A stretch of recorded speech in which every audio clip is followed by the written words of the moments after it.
Tuesday night at 6 p.m., KNYE has put together with the host of being the Nugget, another local candidates debate. And they've asked me if I'll be the moderator. So this is an official debate, right? Oh yeah, this is real live debate. The format is set up to encourage debate. Oftentimes you end up hearing about a quote-unquote debate for candidates where they don't actually debate any particular topic or each other's platforms or anything such as that. This format is set up to specifically encourage that.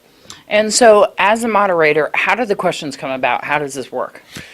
Well, we garnished a number of questions that came from online sources. People would actually submit through email. We got a number of questions that way. Of course, people who are interested that would know me or any of the other group of folks that sat down and actually polished up the questions, gave us all kinds of input. Phone calls that came into KNYE with discussions. A lot of them came from platforms that each of the candidates have if they published either printed material or have a Facebook page or a web page, and they have their various platforms. And of course, there's other things that are hot button topics.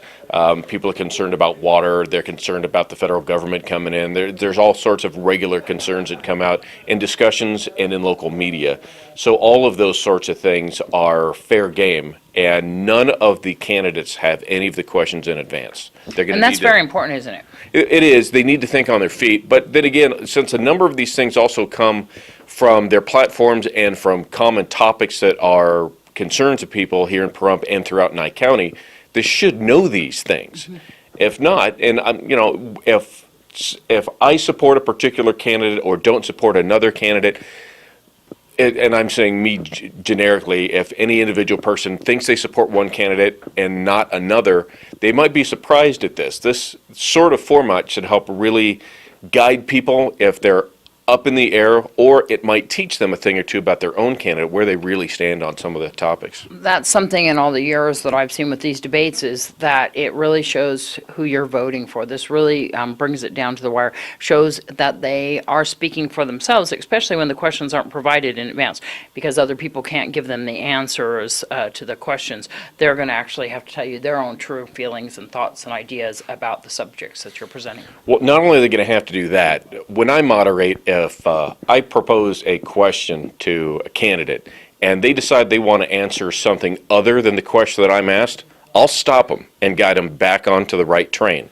And I'm not going to tolerate a whole bunch of candidates not answering the actual question that is asked. I'll repose it, and we want to get these sorts of questions that are important to the community asked, not hear their canned response. We've had months to hear their canned responses. This is not what this is about. This is about debating the actual topics, so we all know when we go into the polling places, which open, the 18th, Saturday the 18th, in a little over a week and a half, we'll actually be able to start voting and early voting. And we want to know the real crux of the matter and how well informed they are and what their positions on these different topics are.